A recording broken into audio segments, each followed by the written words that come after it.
Hello friends, welcome back to my YouTube channel Mohit skill centre.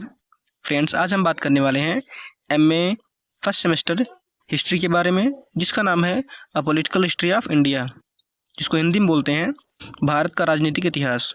Friends, हम इस video में कुछ इंपॉर्टेंट लघु उत्तरीय प्रश्न के बारे में जानेंगे जो आपके आने वाले एग्जाम में काफ़ी हेल्पफुल रहेंगे।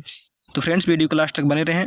अगर हमारा वीडियो आपको अच्छा लगे तो लाइक करें, शेयर करें एंड सब्सक्राइब करना ना भूलें, ताकि मेरी कोई भी वीडियोज़ आपके पास सबसे पहले पहुंच सकें। तो चलिए वीडियो को शुरू करते हैं। फ्रेंड्स, पहला क्वेश्चन कह रहा है सिकंदर के आक्रमण का भारत पर क्या प्रभाव पड़ा। तो आंसर में कह रहा है फ्रेंड्स, सिकंदर के आक्रमण के कई प्रभाव हुए। हालांकि सिकंदर का भारत पर आक्रमण 2 वर्षों तक चला। अब यहाँ देख लेते हैं आगे फ्रेंड्स कि सिकंदर के आक्रमण की वजह से भारत पर कौन कौन से प्रभाव हुए। सांस्कृतिक प्रभाव, इसमें कह रहा है भारत में सिकंदर के आक्रमण ने देश के भीतर सांस्कृतिक परिवर्तन लाए और सांस्कृतिक, नस्लीय या जनसांख्यिकी संकेतों को नहीं देखती। और सिकंदर बहुत जिज्ञासु था और भारतीय तपस्वियों और उपमहाद्वीप के दार्शनिकों के आलोचनात्मक चित्रण के बारे में जानना चाहता था। और इसके अलावा राजा सौभूति ने ग्रीक सिक्कों की नकल की। भारत में ग्रीक खगोल विज्ञान, हेलेनिस्टिक कला आदि का आगमन हुआ। और सम्राट कनिष्क ने बैक्ट्रिया में यूनानियों की बस्तियों में मूर्तिकारों को बुलाया। आगे कह रहा है व्यापारिक प्रभाव। पहला हो गया सांस्कृतिक प्रभाव, दूसरा है व्यापारिक प्रभाव। इसमें कह रहा है राजनीतिक और सांस्कृतिक प्रभाव के अलावा सिकंदर के भारत पर आक्रमण से कुछ व्यापारिक परिवर्तन भी हुए। उसने भारतीय उपमहाद्वीप और पश्चिमी दुनिया के बीच मार्ग खोल दिया। अगला फ्रेंड्स कह रहा है हेडिंग राजनीतिक प्रभाव। इसमें कह रहा है सिकंदर के भारत पर आक्रमण के साथ कई स्वतंत्र राज्य नष्ट हो गए और साम्राज्य जैसे शक्तिशाली साम्राज्य अस्तित्व में आए। ऐसा कहा जाता है कि सिकंदर के आक्रमण ने उपमहाद्वीप के राजनीतिक एकीकरण को बढ़ावा दिया और उसने छोटे साम्राज्यों और शासकों के साथ युद्ध किया और उनके खिलाफ जीत हासिल की। और चाणक्य ने मौर्य सेना को प्रशिक्षित करने के लिए हाइड स्पेस की लड़ाई के सबक का भी इस्तेमाल किया और चाणक्य ने इन सब को युद्ध के प्रतीक के रूप में लिया। अब फ्रेंड्स, अगला क्वेश्चन कह रहा है बुद्धकालीन गणराज्य का वर्णन कीजिए। बुद्धकालीन गणराज्य का वर्णन कीजिए। इसमें कह रहा है 6ठी शताब्दी ईसा पूर्व में भारत में महाजनपदों का युग था और इसी के साथ गणराज्य भी थे जिनकी संख्या 10 थी। एक बार दोबारा पढ़ते हैं फ्रेंड्स। कह रहा है 6ठी शताब्दी ईसा पूर्व में भारत में महाजनपदों का युग था और इसी के साथ गणराज्य भी थे और इनकी संख्या कितनी थी? 10 थी। इनका विशद विवेचन रिज डेविस ने अपनी प्रसिद्ध पुस्तक बुद्धिस्ट इंडिया में किया है। बौद्ध साहित्य में गणराज्यों का जो उल्लेख मिलता है वे निम्नलिखित हैं। ठीक है फ्रेंड्स, आगे देखते हैं।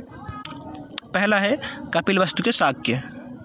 इसमें कह रहा है यह गणराज्य नेपाल की तराई में स्थित था जिसकी राजधानी कपिलवस्तु थी। शाक्य गणराज्य के उत्तर में हिमालय पर्वत, पूर्व में रोहिणी नदी तथा दक्षिण और पश्चिम में राप्ती नदी स्थित थी। कपिलवस्तु की पहचान नेपाल में स्थित आधुनिक तिलौरा कोट से की जाती है। ठीक है फ्रेंड्स, और कुछ विद्वान इनकी पहचान सिद्धार्थनगर जिले के पिपरहवा नामक स्थान से करते हैं। ठीक है फ्रेंड्स, और कह आगे सिद्धार्थ गौतम का जन्म कपिलवस्तु के ही शाक्य गणराज्य में हुआ था। अगला हेडिंग कह रहा है अलकप के बुली। इसमें कह रहा है यह गणराज्य आधुनिक बिहार राज्य के शाहाबाद, आरा और मुजफ्फरपुर जनपदों के मध्य स्थित था। बुलियों का वेठ द्वीप, जिसको बोलते हैं वेतिया, के साथ घनिष्ठ संबंध था। यही संभवतः उनकी राजधानी थी। बुली लोग बौद्ध धर्म के अनुयायी थे। अलकप के बुलियों को बुद्ध धातु यानी अस्थिशेष मिला था जिस पर उन्होंने स्तूप बनवाया था। ठीक है फ्रेंड्स, आगे देखते हैं। अगला हेडिंग है केशपुत्र के कलाम।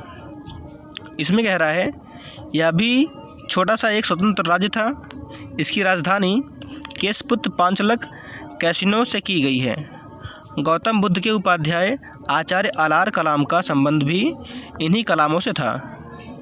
अलार कलाम भगवान बुद्ध के पूर्व गुरु थे तथा राजगृह एवं उर्वेला के बीच स्थित आश्रम में रहते थे। कलाम गोमती तट पर बसे थे। अगला हेडिंग कह रहा है सुनसुमारगिरी के भग्ग। इसमें कह रहा है भग्ग की राजधानी सुनसुमारगिरी थी। भग्ग राज्य आधुनिक मिर्ज़ापुर जिले के गंगा के दक्षिणी भाग और कुछ आसपास का प्रदेश है। सुनसुमारगिरी मिर्ज़ापुर जिले का वर्तमान चुनार कस्बा माना जाता है और बुद्ध युग में यह एक प्रसिद्ध नगर था। इसकी गणना 20 प्रसिद्ध नगरों में की गई है। आगे देखते फ्रेंड्स। अगला हेडिंग कह रहा है रामगाम के कोलीय। बौद्ध युगीन गणराज्यों में रामगाम के कोलीय का महत्वपूर्ण स्थान था। ये रोहिणी के पूर्वी तट पर शाक्यों के पड़ोसी थे। राजबली पांडे ने इसका समीकरण गोरखपुर के रामगढ़ ताल से किया है। जातक ग्रंथों में वर्णन है कि रोहिणी नदी के जल का उपयोग कोली तथा शाक्य दोनों सिंचाई के लिए करते थे। ठीक है फ्रेंड्स, आगे देखते हैं। अगला हेडिंग है कुशीनगर के मल। इसमें कह रहा है यह वर्तमान कुशीनगर कस्या है। बुद्ध के समय मल्ल राज्य 2 भागों में विभाजित था, जिनकी राजधानियाँ क्रमशः कुशीनगर और पावा थी। एक बार दोबारा पढ़ते फ्रेंड्स। कह रहा है यह वर्तमान कुशीनगर कस्या नाम से जाना जाता है और बुद्ध के समय मल्ल राज्य 2 भागों में बांटा गया था, जिसकी राजधानी क्रमशः कुशीनगर और पावा थी। यह गणराज्य जनपद था, जिसके पश्चिमोत्तर में शाक्य, पश्चिम कोली, दक्षिण में मौर्य तथा पूर्व वज्य राष्ट्र थे। मल्ल राष्ट्र में गोरखपुर जनपद और चंपारण तथा सारण का अधिकांश भाग सम्मिलित था। अगला हेडिंग कह रहा है फ्रेंड्स वैशाली के लिच्छवी। इसमें कह रहा है यह 6वीं शताब्दी ईसा पूर्व यह बौद्ध काल का सबसे बड़ा तथा शक्तिशाली गणराज्य था। लिच्छवी वजी संघ में सर्व प्रमुख थे। उनकी राजधानी वैशाली मुजफ्फरपुर जिले के बसाढ़ नामक स्थान में स्थित थी। महावग्ग जातक में वैशाली को एक धनी, समृद्धशाली तथा घनी आबादी वाला नगर कहा गया है। यहाँ अनेक सुंदर भवन तथा चैत्य तथा विहार थे। अब फ्रेंड्स तीसरा क्वेश्चन कह रहा है परवर्ती गुप्तों के इतिहास के स्रोत बताइए। परवर्ती गुप्तों के इतिहास के स्रोत बताइए। इसमें कह रहा है परवर्ती गुप्त के इतिहास के निम्नलिखित स्रोत हैं। पहला है अपसड़ का शिलालेख। इसमें कह रहा है परवर्ती गुप्त राजवंश के इतिहास की जानकारी का सबसे प्रधान साधन अपसड़ का शिलालेख है। एक बार दोबारा पढ़ते फ्रेंड्स।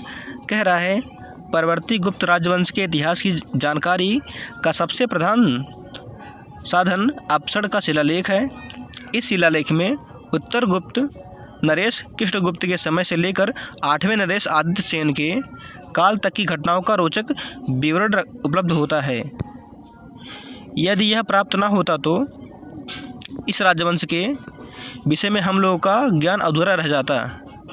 इस लेख में मिलने वाले राजाओं के नाम क्रमशः इस प्रकार हैं। पहले हैं कृष्णगुप्त, दूसरे हर्षगुप्त, तीसरे जीवित गुप्त प्रथम, चौथे कुमार गुप्त, 5वें दामोदर गुप्त और 6वां महासेन गुप्त, 7वें माधव गुप्त तथा आदित्य सेन। ठीक है फ्रेंड्स। अगला इसमें हेडिंग कह रहा है शाहपुर का शिलालेख या फिर शाहपुर का लेख।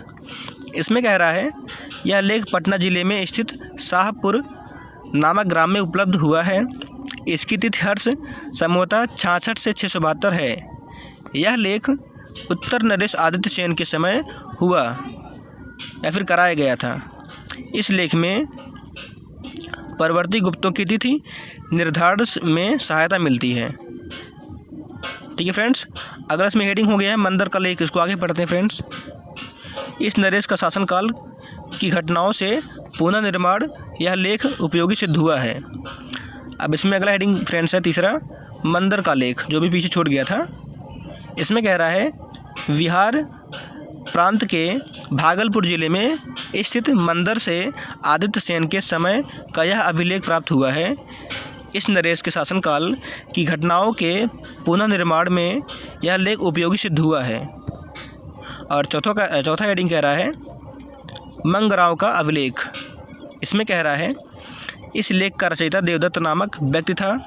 इसे सूत्रधार कुलादित्य ने उत्तीर्ण किया था। यह लेख इस राजवंश के 10वें नरेश विष्णुगुप्त के समय का है। इसमें उसके लिए महाराजाधिराज तथा परमेश्वर की उपाधियां प्राप्त होती हैं। और अगला हेडिंग कह रहा है देववड़ार का लेख। इसमें कह रहा है इसमें आदित्य सेन के उपरांत 3 नरेशों के नाम आते हैं, पहले देवगुप्त, फिर विष्णुगुप्त तथा जीवितगुप्त द्वितीय। ये उत्तर गुप्त राजवंश के 9वें 10वें तथा 11वें नरेश थे।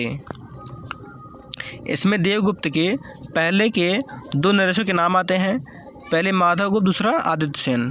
ठीक है फ्रेंड।